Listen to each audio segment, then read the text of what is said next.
The evidence is here. Our planet is indeed being visited by intelligences greater than man's.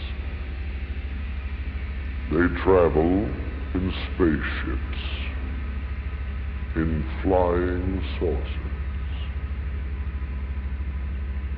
But what are the possibilities of the future?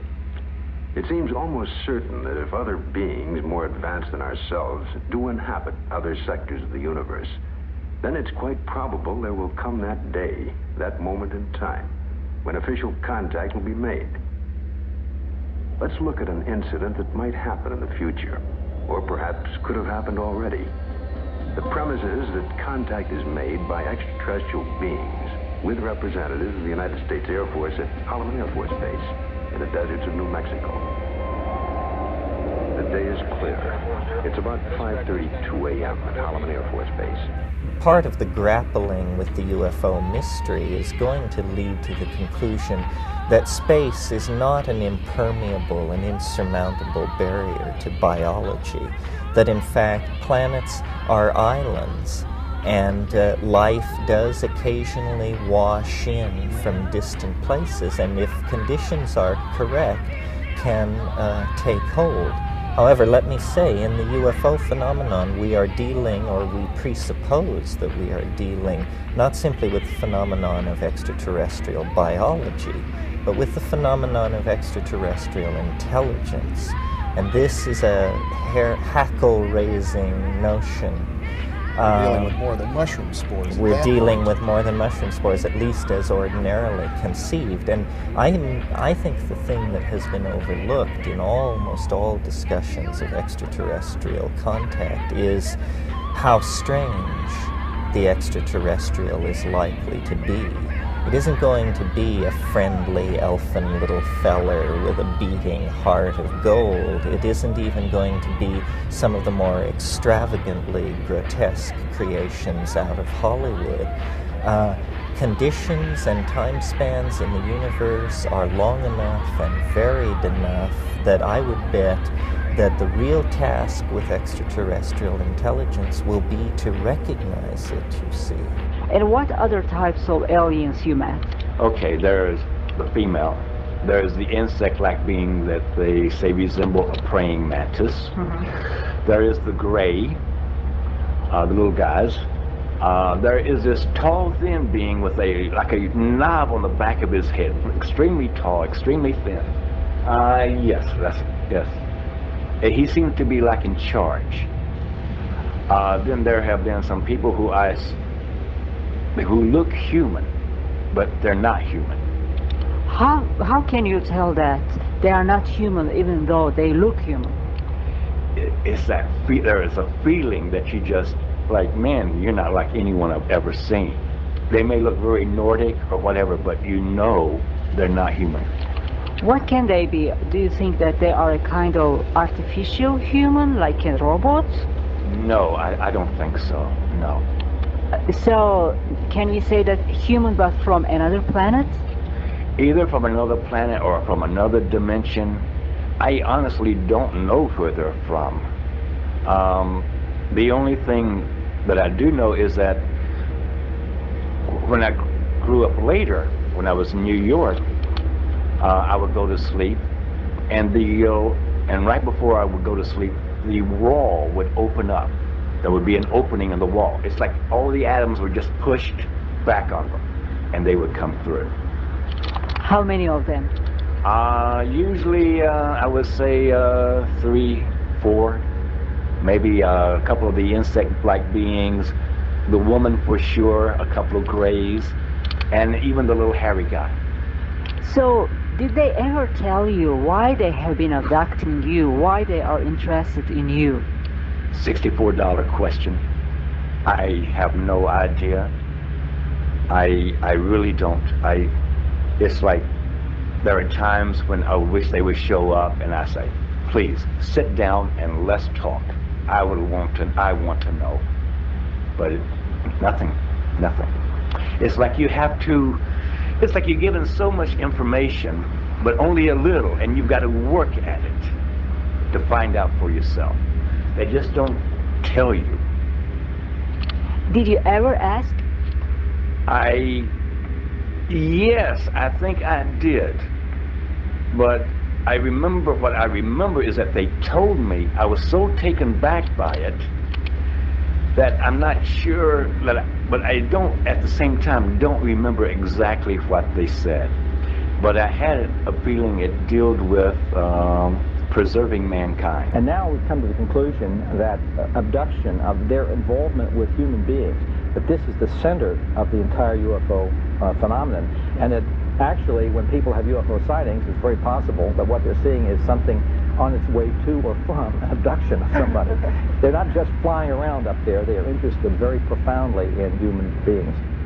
I believe now that the reported and confirmed details in all of these reports are strong evidence against accepting consciously recalled alien encounter reports at face value because of the illusion capabilities, because of the screens, and because of the virtual reality technology that we have witnessed being manifest by these entities.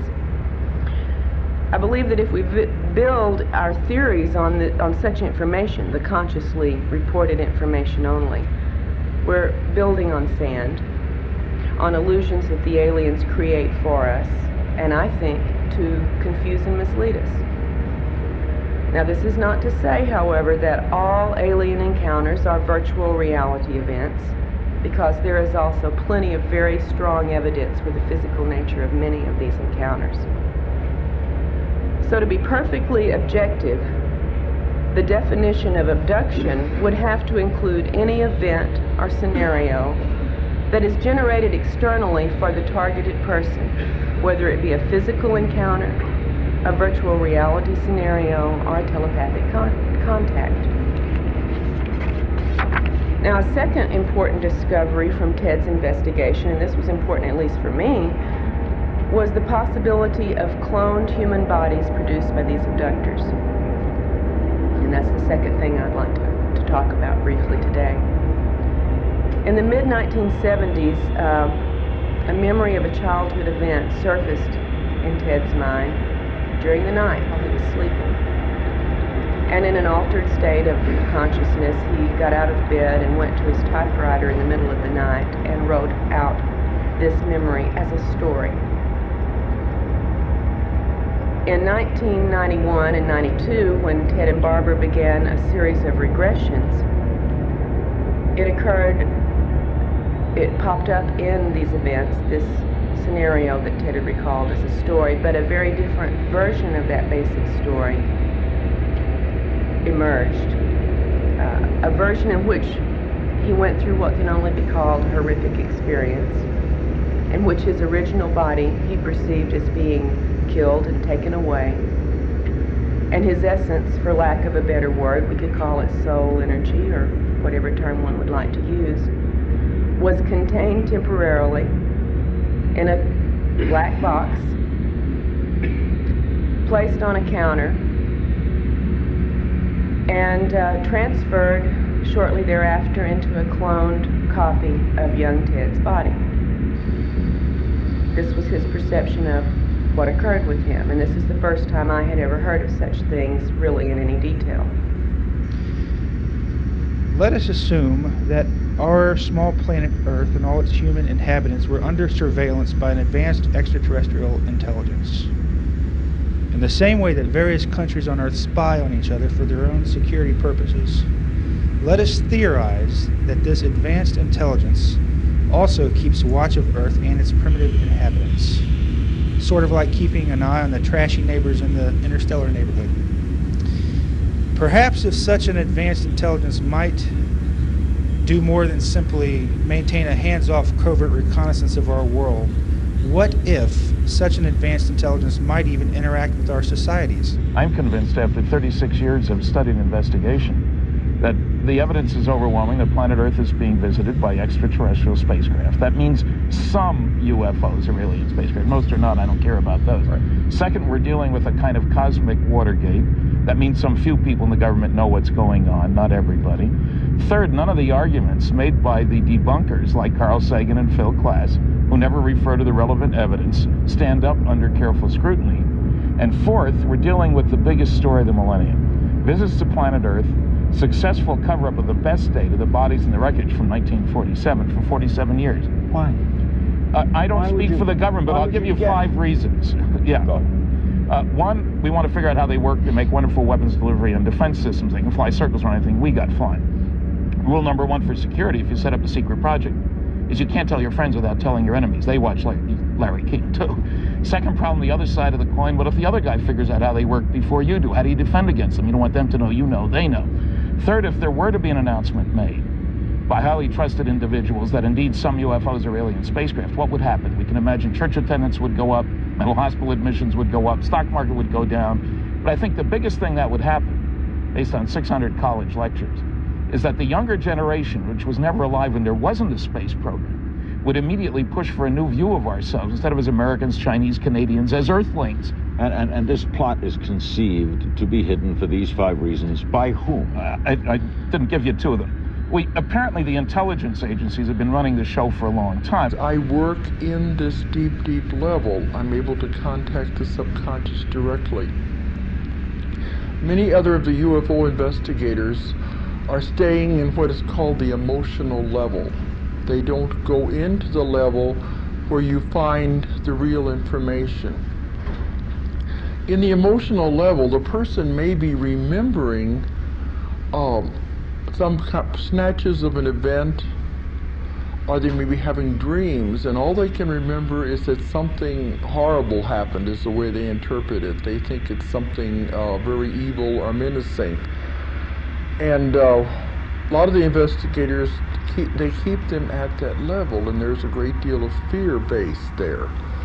But when I take the person back and they are on board a craft, I go beyond that to where they're no longer frightened, to go to the subconscious and say what is really occurring. And when I do that, we find there's a whole other set of circumstances, because the subconscious knows what really is going on. And this would have been about 9 or 10 in the morning. On this detour, where they saw very little other traffic, all of a sudden the car was pulled off the road. He was driving, the car stopped, and consciously he remembered, I won't go into the details, he remembered the object approaching the car, very, very large, with the silhouettes of figures in the window of the UFO. He said it was maybe 40 or 50 feet off the ground.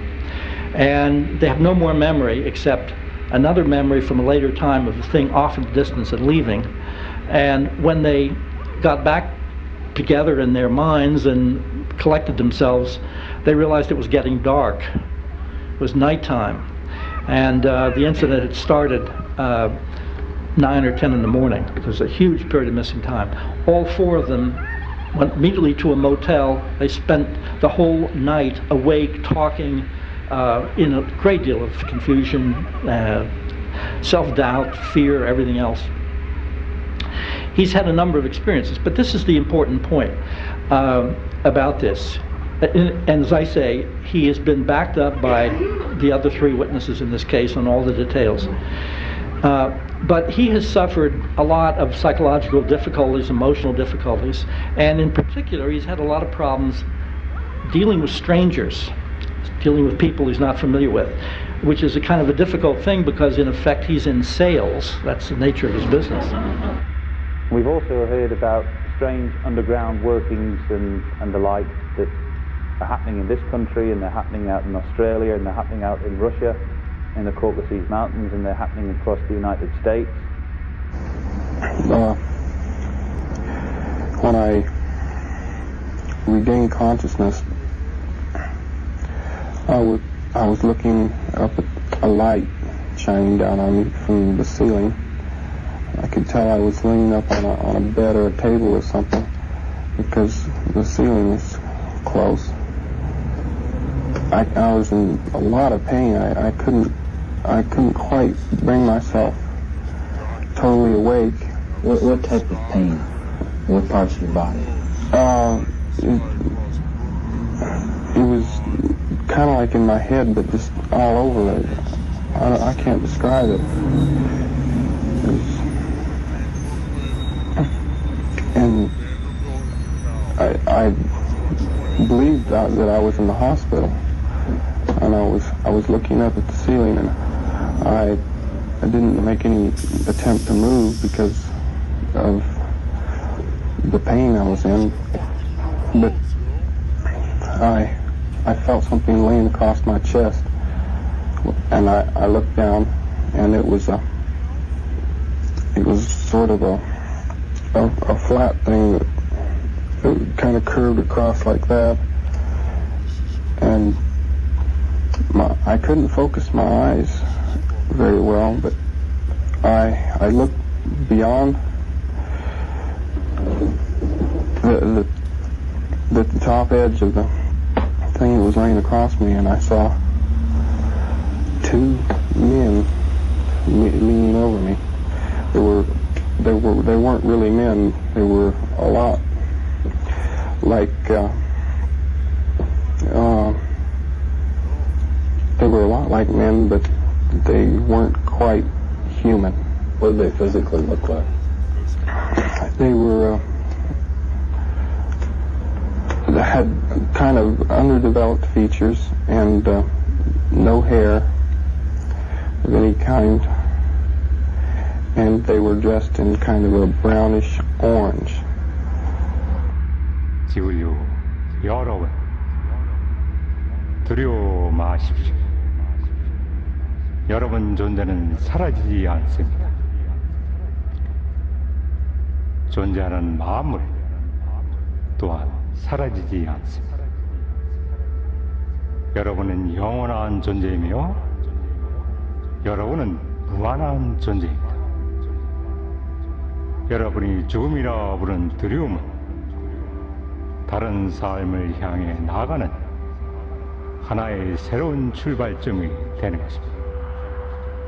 여러분은 감추고 쌓아놓을 그 어떠한 이유도 없는 것입니다. 여러분은 여러분이 가진 모든 것을 필요로 하는 여러분의 형제에게 주므로 해서 여러분은 여러분 자신 속에서 무한히 영원히 공급받을 수 있는 영원한 존재임을 여기서 밝혀두는 바입니다. 그렇습니다. 예, 병체는 밝은 성광에 긴 빛의 꼬리를 끌면서 서서히 지나지고 있군요. 예, 그렇습니다.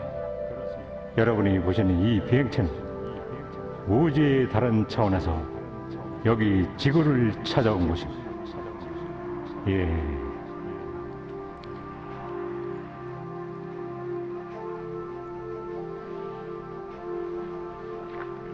예, 그렇습니다.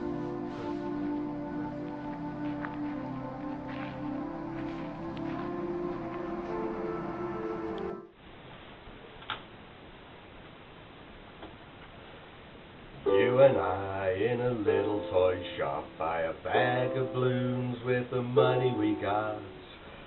Set them free at the break of dawn till one by one they were gone. Back at base, bugs in the software flash the message, something's out there, floating in the summer sky. 99 red balloons go by.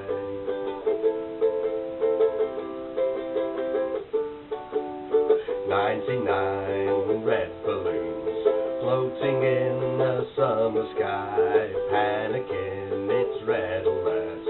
Something here from somewhere else. War machines spring to life. Open up one eager eye, focusing it on the sky. 99 red balloons go by. 99 decision streets. 99 ministers meet to Worry, worry, super scurry. Call the troops out in a hurry. This is what we've waited for. This is it, boys, this is war. The president is on the line. 99 red balloons go by.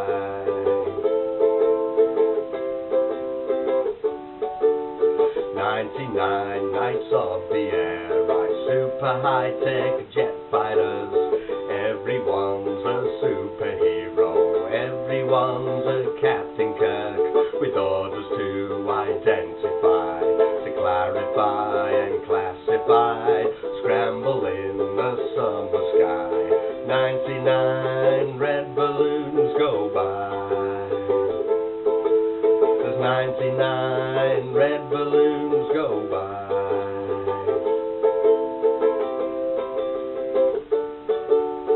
99 dreams I have had in each and every red balloon. It's all over and I'm standing pretty in the dust that was a city. If I could find a souvenir just to prove the world was here, and here it is, a red balloon. I think of you and let it go.